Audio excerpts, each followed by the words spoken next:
Episodio 17. Machu Picchu. ¿Cómo se vivía realmente la historia? Hola, soy Tessa y te doy la bienvenida a Días de Entonces, donde cada episodio es una máquina del tiempo. Los hechos que vas a escuchar son reales. Quienes los viven, los protagonistas de nuestra historia, son personas inventadas, gente común como la que de verdad existió entonces. Hoy viajamos a lo alto de los Andes del Perú, el 24 de julio de 1911, a una ciudad de piedra escondida entre las nubes que el mundo entero está a punto de descubrir, sin saber que arriba, entre esos muros, hay un niño que lleva jugando allí toda su vida.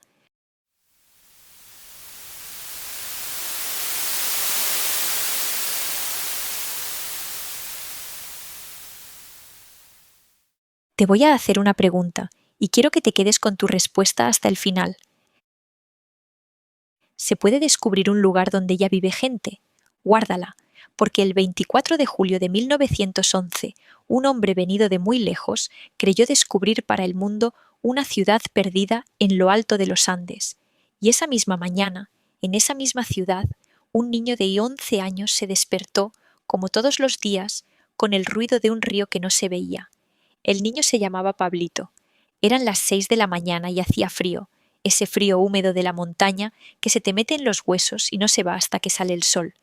Pablito abrió los ojos en la penumbra de la choza, una choza de piedra y paja, apoyada contra un muro mucho más viejo y mucho mejor hecho que la choza, y lo primero que oyó, como cada mañana de su vida, fue el Urubamba, el río. 400 metros más abajo, en el fondo del cañón, rugía verde y furioso entre las rocas, tan lejos que no se veía desde arriba, pero tan grande que se oía siempre, día y noche, como la respiración de un animal dormido debajo de la montaña.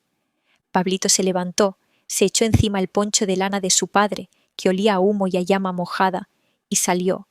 Y aquí, déjame que te enseñe lo que veía Pablito cada mañana, porque tú y yo pagaríamos una fortuna por verlo una sola vez, y él lo tenía gratis y ni lo miraba. Estaba en el filo de una montaña, en una silla de piedra entre dos picos que subían al cielo, envueltos en nubes que se movían despacio como si respiraran. A un lado, la mole del Huayna Picchu, un colmillo de roca verde clavado en el aire, y por todas partes, cayendo montaña abajo, en escalones perfectos, las terrazas, cientos de andenes de piedra, como una escalera para gigantes, donde su familia sembraba maíz y papas, y entre las terrazas y la choza, medio comidos por la selva, por el musgo y las orquídeas y las raíces, los muros de los antiguos, porque Pablito no vivía solo en una montaña, vivía dentro de una ciudad de piedra entera, con sus casas, sus plazas, sus escaleras, sus fuentes, sus templos, toda de granito, encajada piedra con una perfección que quitaba el aliento, y completamente vacía, sin nadie. Llevaba vacía, aunque Pablito no lo sabía con esos números, casi 400 años. Su familia y otra familia vecina, los Álvarez, eran las únicas almas que vivían allá arriba. 4 adultos, unos cuantos críos, unas llamas, unos cuyes. Habían subido hacía 4 años buscando tierra que nadie reclamara, habían limpiado a machete unas cuantas terrazas de las antiguas, que seguían siendo, después de 4 siglos, la mejor tierra de labor que habían pisado nunca, y se habían quedado. Sembraban entre fantasmas de piedra, y para Pablito, que había nacido casi allí, aquello no tenía nada de raro. Los muros eran los muros, como los árboles o las nubes, estaban. A veces, de pequeño, sí había preguntado, «Padre, ¿quién hizo todo esto?» Y su padre Richarte, sin levantar la vista de la azada, contestaba siempre lo mismo, «Los antiguos, hijo, los abuelos de nuestros abuelos». Y ya está. Nadie sabía más, nadie preguntaba más. La ciudad estaba allí, callada, dejándose cultivar, y así llevaba generaciones. Déjame que te lleve dentro de la mañana de Pablito, porque su vida, aunque a él le pareciera de lo más normal, era una vida que ningún niño del mundo tenía. Se desayunaba en cuclillas alrededor del fuego, dentro de la choza, con el humo picando en los ojos, porque no había chimenea, solo un agujero en el techo por el que salía a duras penas. Su madre hervía en una olla de barro unas papas pequeñas y arrugadas, de esas que se hielan de noche y se secan de día, y que saben a tierra y a humo y a montaña. Había, si el año venía bien, un puñado de maíz tostado, y agua fría, clarísima, esa agua que bajaba por los canalitos de piedra desde algún sitio de la montaña. En un rincón, los cuyes, los conejillos de indias, correteaban y chillaban entre la paja, esperando ser, algún día de fiesta, la comida. Fuera, atadas, dos llamas rumiaban mirando la niebla con esa cara de desprecio tranquilo que ponen las llamas. Y el olor. Si algo no se te olvida de un sitio así, es el olor. A humo de leña, a lana mojada, a tierra removida, a estiércol de llama secándose, a papa hervida, y por encima de todo, cuando el sol empezaba a levantar la niebla, un olor verde, vegetal, salvaje, de 1000 plantas creciendo a la vez, porque aquello, aunque estuviera a más de 2000 metros de altura, era selva, selva de montaña, húmeda, con orquídeas colgando de los muros incas como si los antiguos las hubieran plantado de adorno, y con mariposas enormes, y con el zumbido de los colibríes metiéndose en las flores. Después del desayuno, a trabajar. Pablito ayudaba a su parvuli a su padre en las terrazas, arrancar hierba, remover la tierra, cuidar los brotes de maíz. Era un trabajo duro, encorvado, con las manos siempre frías y sucias, y a veces peligroso, porque una terraza mal pisada era una caída de varios metros hasta la siguiente, o peor. Pero Pablito lo hacía descalzo, con los pies agarrándose a la piedra como raíces, sin pensarlo. Había aprendido a andar por aquellos andenes antes que a tablar. Para él, el abismo no daba vértigo. El abismo era el borde del patio, y cuando terminaba las tareas, jugaba. ¿Y dónde juega un niño que vive en una ciudad inca abandonada? Pues en la ciudad inca abandonada. Pablito se escondía en las casas vacías de piedra, corría por las escaleras que no llevaban a ninguna parte, se sentaba en los ventanales a ver pasar las nubes por debajo, sí, porque a veces las nubes iban más bajas que la ciudad, y trepaba por los muros que un emperador había mandado levantar, sin tener ni la más remota idea de que eran de un emperador. Para Pablito, aquellas ruinas eran el mejor parque del mundo, suyo, vacío, silencioso, solo para él, aunque había un sitio al que no entraba. Justo debajo del torreón curvo, aprovechando una grieta natural de la roca, los antiguos habían labrado una cueva, un espacio en penumbra, con muros de piedra finísima, hornacinas talladas y una escalera esculpida en la propia montaña. Hoy los arqueólogos la llaman el Mausoleo Real y creen que pudo tener que ver con el culto a los muertos, quizá con los cuerpos de los antepasados, porque para los incas los muertos importantes no desaparecían, se quedaban momificados y se les seguía sacando en las fiestas, se les ofrecía comida y bebida, se les pedía consejo. Pablito no sabía nada de esto, pero como todos los niños del mundo, sabía reconocer un sitio que da respeto. Se asomaba a la boca de aquella cueva, sentía el aire frío que salía de dentro, oscuro y quieto, y algo en la barriga le decía, aquí no, y se iba a jugar a otra parte. Los muros vacíos eran su parque, aquella cueva, en cambio, guardaba un silencio distinto, más antiguo, como si todavía hubiera alguien dentro escuchando. La ciudad estaba allí, callada, dejándose cultivar y dejándose jugar, y así llevaba generaciones. Pero déjame que sea yo, Tessa, quien te cuente lo que Pablito no sabía, porque la historia de esos muros es una de las más increíbles que se han levantado nunca sobre la faz de la tierra. Aquella ciudad la habían construido los incas, y no unos incas cualquiera, la mandó levantar, hacia el año 1450, el emperador más grande que tuvo aquel imperio, un hombre llamado Pachacútec, un nombre que en su lengua, el quechua, quería decir algo así como el que transforma el mundo. Y vaya si lo transformó.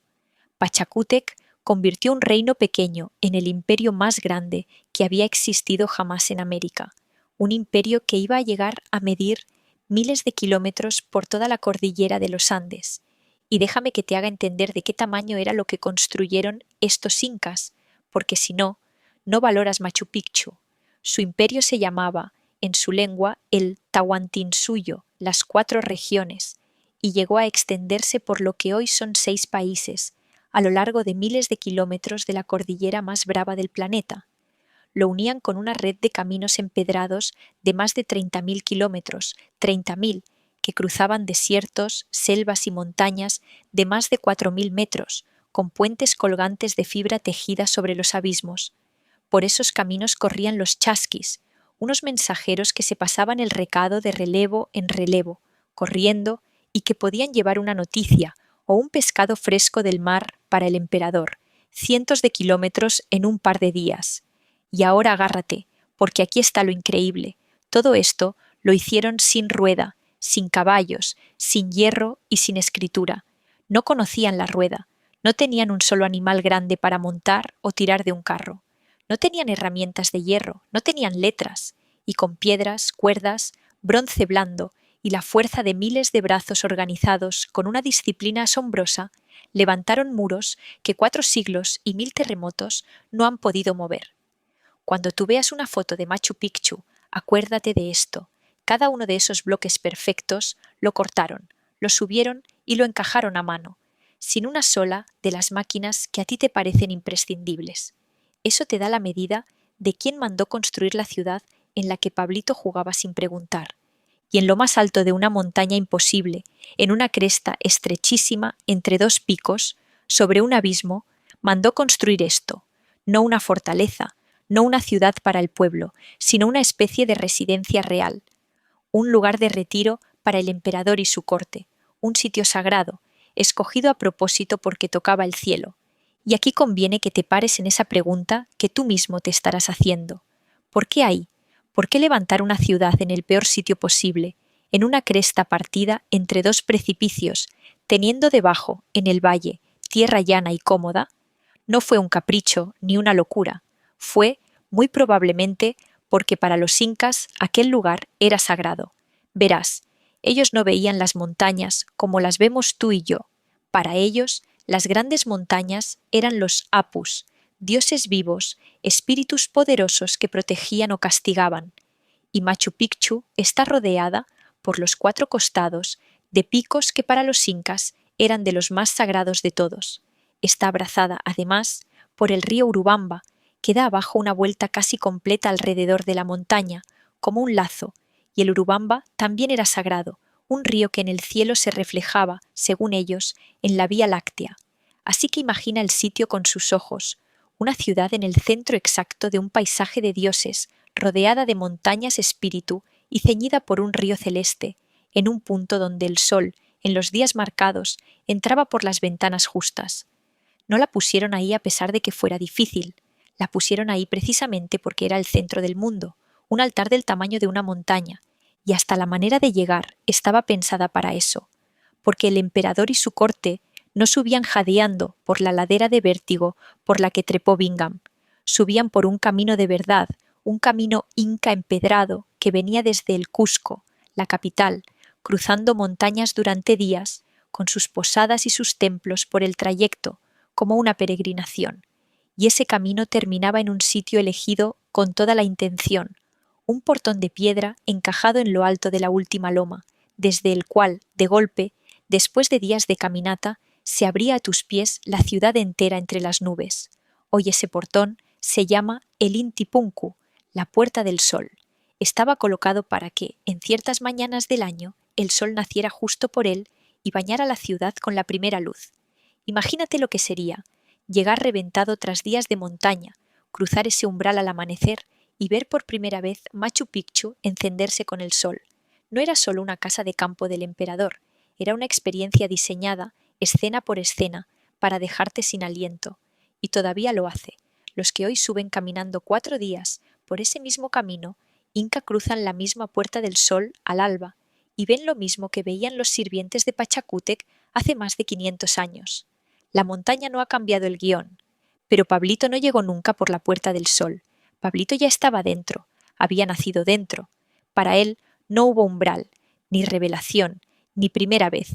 La ciudad de las nubes fue, sencillamente, lo primero que vieron sus ojos al abrirlos, y quizá por eso, hasta que llegó un forastero a recordárselo, no supo lo que tenía. Y aquí viene lo que a mí me parece un milagro. Piensa dónde estamos, en el filo de una montaña, sobre un precipicio, en una zona donde llueve muchísimo, donde la tierra empapada se desliza y se cae. Construir ahí una ciudad de piedra tendría que ser imposible. Se vendría abajo en una estación de lluvias, y sin embargo, lleva casi 600 años sin moverse. ¿Cómo? Con dos secretos. El primero, la piedra. Los incas cortaban bloques de granito enormes y los encajaban unos con otros sin una gota de argamasa, sin cemento, sin nada que los pegara. Solo piedra contra piedra, tallada con tal precisión que entre bloque y bloque no cabe ni la hoja de un cuchillo. Y como no están pegados, cuando tiembla la tierra, y en los Andes tiembla, las piedras bailan un poco, se acomodan y vuelven a su sitio. En vez de partirse, danzan, por eso siguen en pie, y el segundo secreto está justo debajo de los pies de Pablito, en esas terrazas donde su familia sembraba papas sin saberlo. Porque esas terrazas no son solo escalones para cultivar. Por dentro son una obra de ingeniería, una capa de piedras grandes al fondo, encima grava, encima arena y solo arriba del todo la tierra buena. ¿Para qué? Para que el agua de lluvia, toda esa agua que debería arrastrarlo todo montaña abajo, se filtre despacio, capa por capa, y salga mansa por debajo sin llevarse la ciudad. Los incas no lucharon contra el agua, la domaron. Así que Pablito sembraba cada mañana sobre la máquina de piedra más lista de su mundo, y no lo sabía. Volvamos con él. Aquella mañana del 24 de julio, Pablito estaba haciendo lo de siempre, quitar maleza de un andén con su padre, cuando el perro empezó a ladrar hacia el sendero, y por el sendero, jadeando, empapado en sudor a pesar del frío, subía un desconocido. No era un desconocido cualquiera. Pablito se quedó mirándolo con la boca abierta, porque no había visto nunca a nadie así. Un hombre alto, muy delgado, con la piel quemada por el sol, pero blanca por debajo, con ropa de tela rara, botas de cuero altas, un sombrero de ala ancha y unos ojos claros, de un color de agua, que iban de un lado a otro devorándolo todo. Detrás de él subía Melchor Artiaga, un campesino de más abajo del valle, al que Pablito conocía de vista, y que traía cara de estar haciendo el paseo más absurdo de su vida. El hombre de los ojos de agua se llamaba Hiram Bingham, y este existió de verdad, quédate con su nombre. Era profesor en una universidad de los Estados Unidos, una universidad muy famosa, que se llama Yale, y llevaba semanas recorriendo aquellos valles buscando una cosa muy concreta. Buscaba la última capital escondida de los incas, un lugar legendario llamado Vilcabamba, el refugio donde los últimos emperadores se habían atrincherado siglos atrás huyendo de los españoles. Bingham quería ser el hombre que encontrara esa ciudad perdida. Lo quería con el hambre con la que algunos hombres quieren pasar a la historia. Y aquí conviene que sepas una cosa sobre Bingham, porque explica su cara aquella mañana. Llevaba semanas de expedición durísima, financiada por su universidad y por una gran sociedad de geografía, recorriendo a lomos de mula un valle tras otro, preguntando en cada aldea por ruinas, muros antiguos, piedras de los incas. La mayoría de las veces le llevaban a un montón de piedras cualquiera y se volvía con las manos vacías. Estaba cansado, escéptico, y aquella mañana del 24 de julio ni siquiera quería subir. Hacía un tiempo horrible, llovía, y un campesino le hablaba de unas ruinas allá arriba, en una montaña llamada, en quechua, Machu Picchu, que quiere decir, sencillamente, montaña vieja. Bingham estuvo a punto de no ir, pero fue. A veces la historia entera depende de que un hombre cansado decida, a regañadientes, dar un paso más.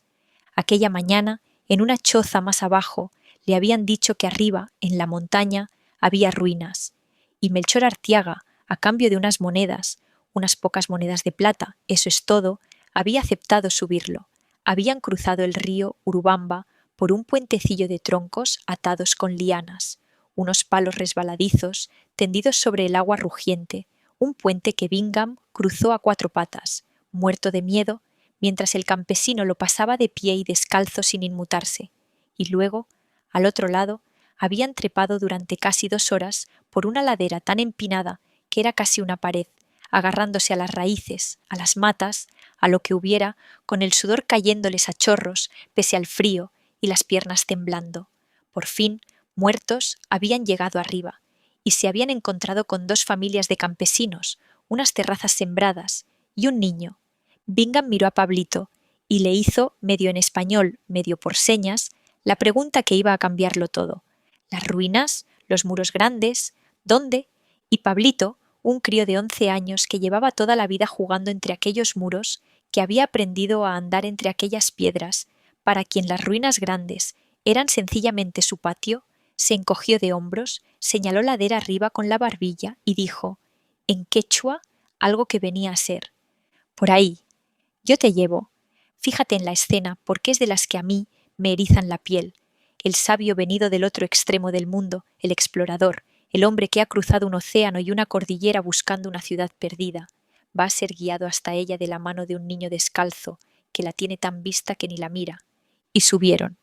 Pablito iba delante, saltando de piedra en piedra, con esa seguridad de cabra que tienen los niños de montaña, y detrás, resoplando, iba el gringo, agarrándose a todo.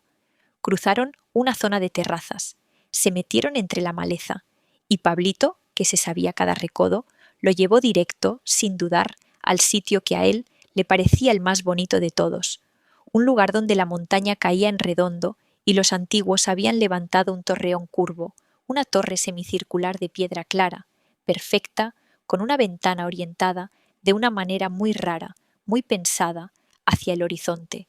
Hoy ese sitio se llama el Templo del Sol, y allí, cuando Pablito apartó unas ramas y el gringo levantó la vista y vio aquel muro curvo saliendo de la niebla, con su piedra pulida brillando de humedad, Bingham se quedó sin habla. Imagínate la escena por un segundo, la niebla moviéndose despacio, abriéndose y cerrándose como una cortina, el silencio, roto solo por el goteo del agua en las hojas y por el rumor lejanísimo del río, y de repente, entre el verde salvaje de la selva, esa curva imposible de piedra blanca, tan lisa, tan perfecta, tan claramente hecha por manos humanas y, sin embargo, tan antigua, tan tragada por la montaña, que parecía brotar de la propia roca. Bingham llevaba semanas viendo montones de piedras derrumbadas. Esto era otra cosa, esto era arte, esto era el trabajo de una civilización que sabía lo que hacía, y estaba solo, casi al final del mundo, delante de algo que, lo sentía en el estómago, aunque todavía no se atreviera a creérselo, iba a cambiar su vida y a asombrar a la humanidad entera. Escribiría después, con esa contención tan suya, que difícilmente podía creer lo que veía, pero en aquel instante no escribió nada, solo miró, con la boca abierta y el corazón desbocado, mientras a su lado un niño de 11 años esperaba, un poco aburrido, a que el señor terminara de mirar la pared de siempre. Déjame que te explique lo que estaba viendo, porque él, en aquel momento, apenas lo entendía. Estaba viendo la mejor cantería del continente entero, un muro de bloques encajados con una precisión de joyero, curvado, curvar la piedra es dificilísimo, tan bien hecho que 4 siglos de selva no habían podido con él. Estaba viendo el corazón sagrado de la ciudad de un emperador, y lo tenía delante gracias a que un crío le había dicho «yo te llevo». Bingham sacó una libreta y empezó a escribir con la mano temblando. Sacó una cámara, una de esas cámaras antiguas, de fuelle, con trípode, y empezó a hacer fotografías, una detrás de otra, como un poseso. Iba de un muro a otro, tocaba las piedras, medía con los brazos, hablaba solo, y Pablito lo miraba hacer, sentado en una roca, sin entender absolutamente nada, porque para Pablito aquello no tenía ningún misterio, era el torreón, el sitio donde él se sentaba a ver llover. ¿Por qué aquel hombre lloraba casi delante de un muro que llevaba allí toda la vida? Y esa, precisamente esa, es la pregunta bonita de nuestra historia, así que quédate conmigo. Bingham, con su libreta, veía lo que Pablito no podía ver, veía la historia, veía que aquellas piedras eran la prueba de una civilización perdida, que aquello iba a asombrar al mundo entero, que su nombre iba a quedar unido para siempre hasta aquel lugar. Veía el futuro. Pablito, en cambio, veía lo que Bingham no podía ver, veía su casa, veía el muro donde su madre ponía a secar el maíz, veía la fuente por donde bajaba, todavía, 400 años después, un hilillo de agua limpia que los antiguos habían encañado desde un manantial de la montaña y que su familia usaba cada día para beber. Sí, has oído bien, las fuentes de agua que construyeron los incas seguían funcionando. El agua seguía corriendo por los canalitos de piedra, mansa y clara, como el primer día. Nadie la había arreglado en 4 siglos. Sencillamente, estaba tan bien hecha que nunca había dejado de funcionar. Aquella tarde, mientras la niebla iba y venía, Pablito le enseñó a Bingham el resto de su parque, y sin saberlo, le fue enseñando el alma sagrada de la ciudad. Lo llevó por la plaza central, una gran explanada de hierba entre los edificios donde pastaban las llamas de su familia.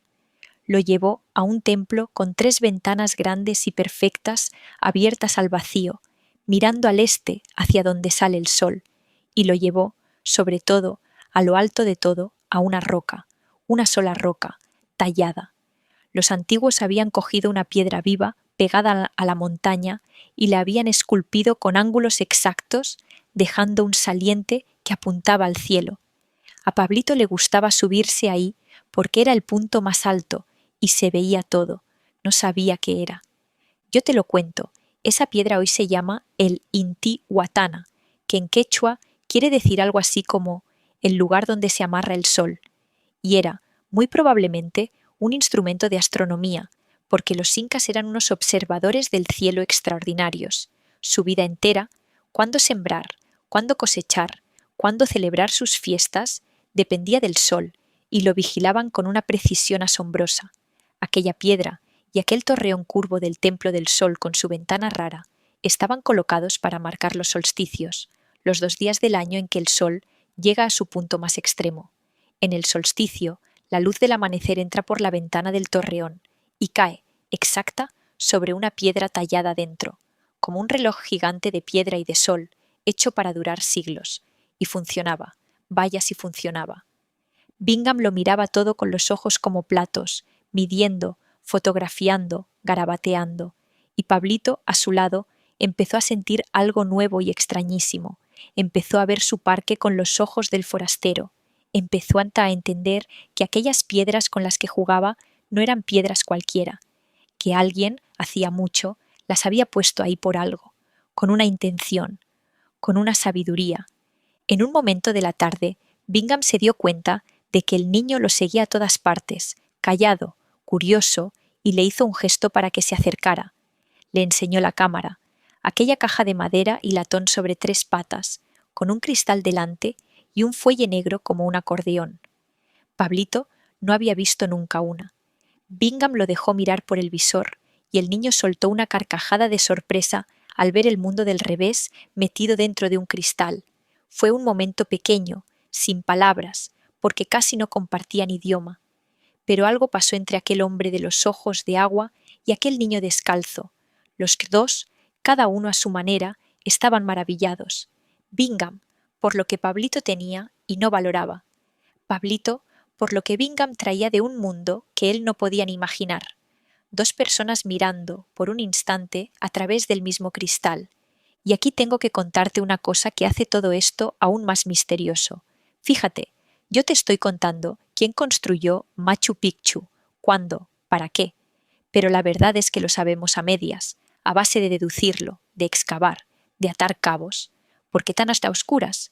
Porque los incas, con todo su genio para la piedra, para el agua, para las estrellas, para gobernar medio continente, no tenían escritura, ni una letra. No dejaron libros, ni cartas, ni carteles que dijeran «esto lo mandó a hacer Pachacútec en tal año para tal cosa». Llevaban las cuentas con unos cordones anudados, los quipus, un sistema ingeniosísimo de nudos y colores que casi nadie sabe ya leer. Así que cuando el imperio se derrumbó y la gente murió o se dispersó, se llevaron consigo, en la memoria, casi todo lo que sabían, y Machu Picchu se quedó ahí arriba, muda, sin una sola palabra escrita que explicara qué era, una ciudad entera convertida en una pregunta de piedra. Por eso todavía hoy discuten los sabios, por eso todavía hoy es un misterio. Pero volvamos con Pablito y el gringo, que empieza a caer la tarde. Y ahora déjame contarte el gran misterio, el que Bingham empezaba a intuir con un escalofrío y el que Pablito nunca se había parado a pensar. Porque en algún momento tienes que habértelo preguntado tú también, si esta ciudad era tan maravillosa, si tenía templos y fuentes y palacios y la mejor tierra del valle, ¿por qué estaba vacía? ¿A dónde se fue toda aquella gente? Aquí está lo que sabemos y lo que no, La ciudad se construyó, ya te lo dije, hacia 1450 y vivió llena, con su gente, sus sacerdotes, sus sirvientes, sus astrónomos, durante unos 80 años. Y quiero que la imagines un momento así, llena, porque Pablito solo la conoció vacía, y a mí me da pena que tú también. Imagínala con humo saliendo de los tejados de paja, que entonces sí tenían tejado, con las terrazas verdes y cuidadas hasta el último palmo, cargadas de maíz y de flores, con varios cientos de personas viviendo allí. No era una ciudad grande, cabían quizá unas 700 u 800 almas, pero eran gente escogida, sirvientes del emperador, artesanos finísimos, sacerdotes, mujeres dedicadas al culto del sol. Imagínate las hogueras encendidas en el torreón, las noches de fiesta, el sonido de las flautas de caña y de los tambores rebotando entre los picos, el olor a chicha, la cerveza de maíz y a carne de llama asándose, y de vez en cuando, subiendo por el camino desde el Cusco con toda su corte, el propio Pachacútec o sus descendientes, los emperadores, a descansar del gobierno del mundo en aquel palacio entre las nubes, el sitio más hermoso de todo su inmenso imperio. Machu Picchu no era un lugar cualquiera, era el capricho de piedra de los amos de un continente. 80 años de eso, 80 años nada más, y luego, hacia 1530, se apagó, se vació, y no fue por una batalla, ni por un terremoto, ni por un incendio, no hay señales de nada de eso, simplemente la gente se fue. ¿O se murió? ¿Qué pasó hacia 1530? Pasó el fin del mundo, para ellos. Llegaron los españoles, llegó Francisco Pizarro con un puñado de hombres a caballo y armas de fuego, y en pocos años derribó el imperio inca entero, capturó a su emperador, saqueó sus templos de oro. Fue una catástrofe de las que parten la historia en dos. Pero, y aquí está lo increíble, los españoles nunca encontraron Machu Picchu, nunca. Aquella ciudad estaba tan escondida, tan arriba, tan lejos de los caminos, que los conquistadores pasaron por los valles de abajo sin sospechar siquiera que existía, y por eso, solo por eso, se salvó. Mientras los españoles fundían el oro de Cusco y tiraban abajo los templos, Machu Picchu se quedó arriba, en silencio, intacta, guardando su secreto entre las nubes. La ciudad se salvó justamente porque nadie la encontró. Entonces, si los españoles no la destruyeron, ¿por qué se vació? Y aquí la respuesta más probable es de las que dan miedo de verdad, porque los españoles, cuando llegaron a América, no trajeron solo caballos y espadas, trajeron, sin saberlo, sus enfermedades, enfermedades que en Europa eran conocidas, pero que aquí no había pisado nunca nadie, la viruela sobre todo, y para un pueblo que no las había sufrido jamás, que no tenía ninguna defensa contra ellas, fueron una guadaña. Las epidemias corrieron por el imperio inca más rápido que los propios españoles, por delante de ellos, matando a muchísima más gente que todas las espadas juntas. Pueblos enteros se vaciaron sin ver jamás la cara de un conquistador. Lo más seguro es que a Machu Picchu le pasara eso, que la enfermedad subiera por los caminos hasta la ciudad de las nubes y que la gente, la que no murió, bajara huyendo, buscando a los suyos, escapando de una muerte invisible, que la ciudad no cayera de golpe, sino que se apagara despacio, como una vela, hasta quedarse a oscuras, y que un día no quedara nadie que subiera a encender los fuegos, ni a cuidar las fuentes, ni a rezar en el torreón. Solo la selva, que empezó a trepar por los muros, y el agua, que siguió corriendo sola, por pura cabezonería de una ingeniería demasiado buena para morirse. 400 años de silencio, hasta que subieron los abuelos de Pablito buscando tierra, y hasta que subió, aquella mañana de julio, un profesor con los ojos color de agua. Volvamos arriba, con Pablito, que la tarde va cayendo. Antes de que Bingham emprendiera la bajada, las dos familias, los Richarte y los Álvarez, hicieron con él lo que se hace en la montaña con cualquiera que llega cansado, darle de comer. Y aquí hay una escena que a mí me encanta imaginar. El sabio de Yale, el hombre que ha cruzado un océano, sentado en el suelo, en cuclillas, junto a un fuego humilde, en la ciudad de un emperador, compartiendo el plato con dos familias campesinas que no tienen ni idea de que están dando de cenar al hombre que va a hacer famoso su hogar en el mundo entero. Le pusieron delante lo que había, papas hervidas, maíz, quizá un poco de chicha, esa cerveza espesa y agria de maíz masticado y fermentado que los incas ya bebían en ese mismo sitio 400 años antes.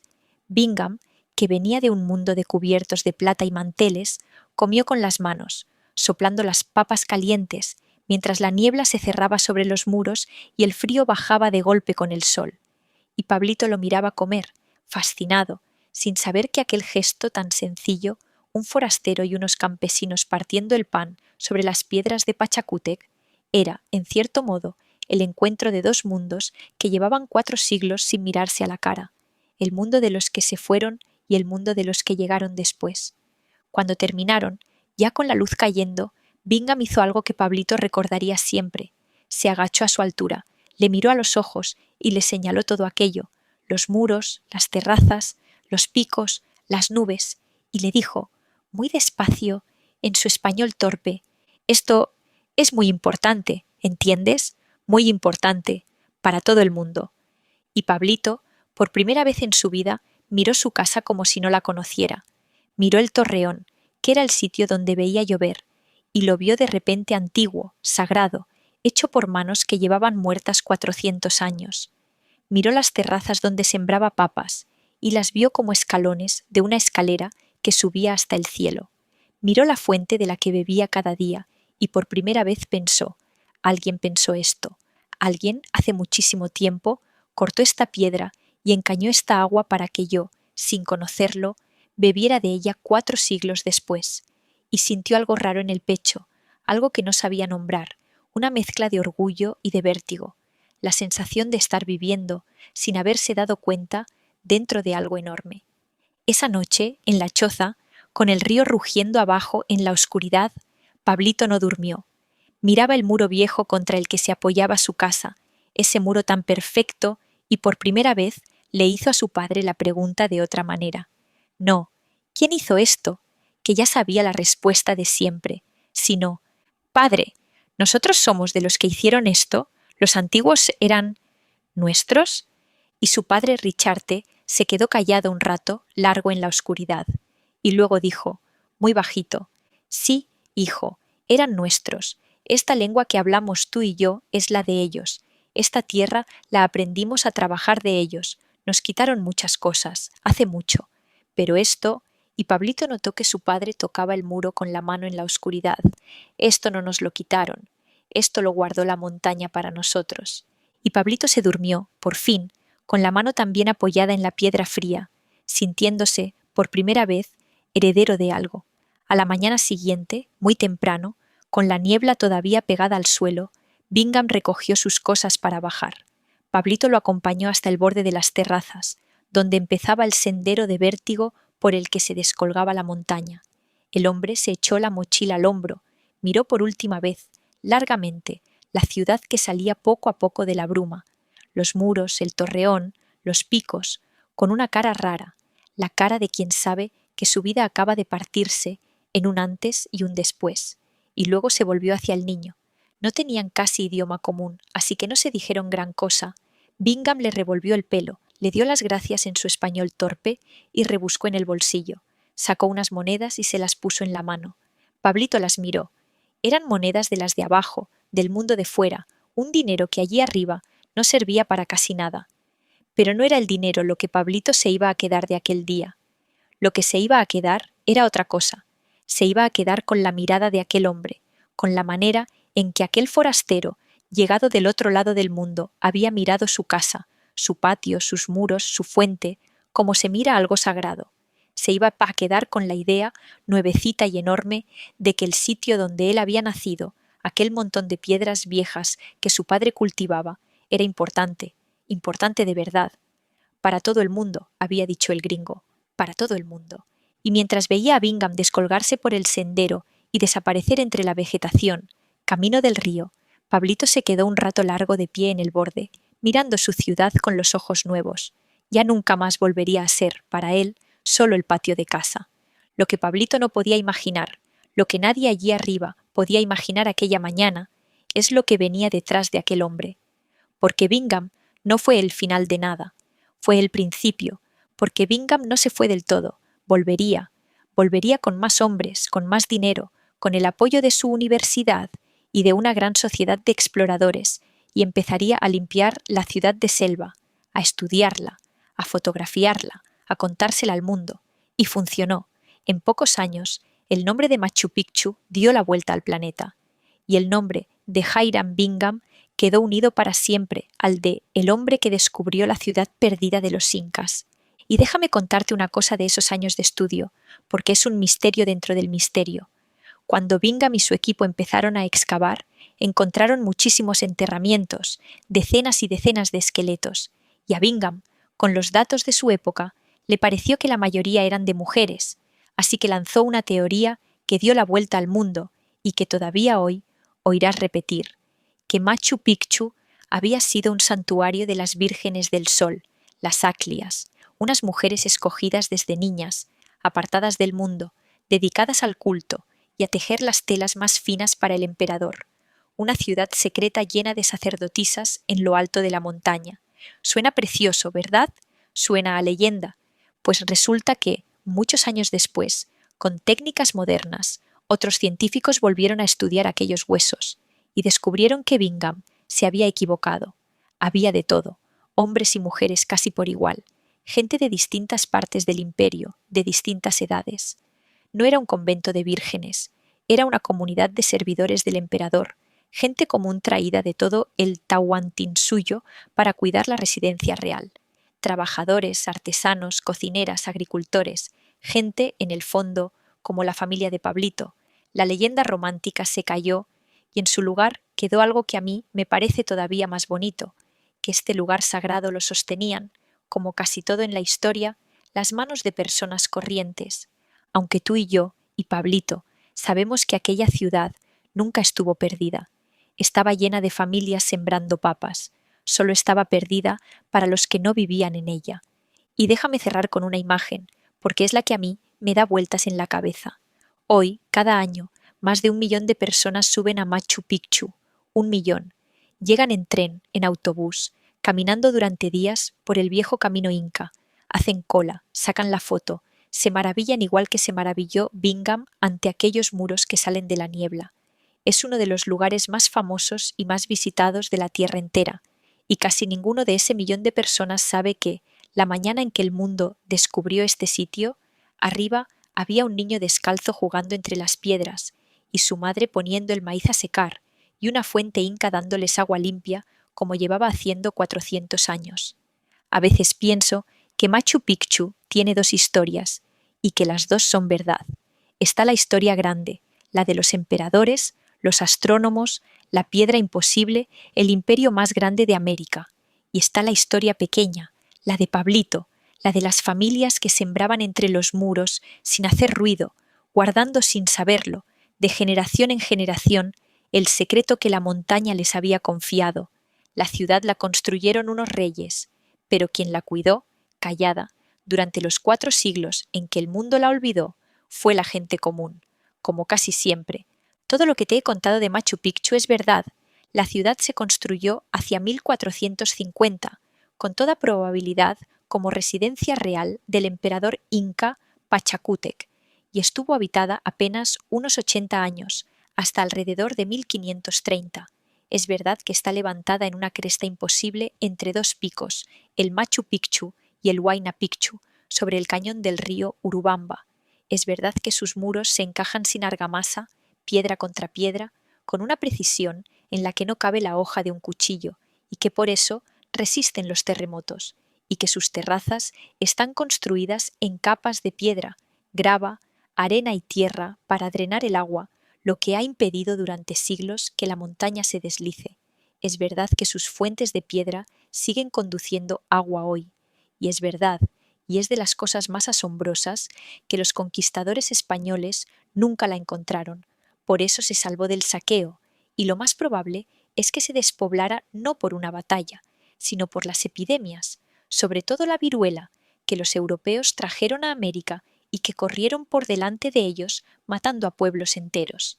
Y es verdad el corazón de este episodio, que cuando el explorador estadounidense Hiram Bingham, profesor de la Universidad de Yale, llegó a Machu Picchu el 24 de julio de 1911, buscando en realidad otra ciudad, Vilcabamba. La ciudad no estaba desierta ni olvidada. Le guió hasta el pie de la montaña un campesino del valle, Melchor Artiaga, a cambio de unas monedas, y arriba vivían y cultivaban las terrazas dos familias quechuas, los Richarte y los Álvarez, y fue un niño, el hijo de una de esas familias, un chaval de 11 años, quien llevó a Bingham por la cresta directamente hasta el Templo del Sol. Ese niño existió. Su mirada, sus preguntas, la conversación con su padre en la oscuridad, eso lo he imaginado yo, y le he puesto el nombre de Pablito. Pero el niño que guió al hombre que descubrió Machu Picchu fue de verdad. Piénsalo la próxima vez que veas esa foto famosa de la ciudad entre las nubes. Y hay un último dato, que es de justicia contar. Bingham se llevó de Machu Picchu miles de piezas, huesos, cerámica, objetos, a la Universidad de Yale, en Estados Unidos, con permiso para estudiarlas un tiempo y devolverlas. Ese tiempo pasó, y no las devolvió. Perú las reclamó durante casi 100 años, y solo hace poco, ya en nuestro siglo, Yale accedió por fin a devolverlas. Decenas de cajas que volaron de vuelta a Quisquipacta, Cusco, a la tierra de la que nunca debieron salir.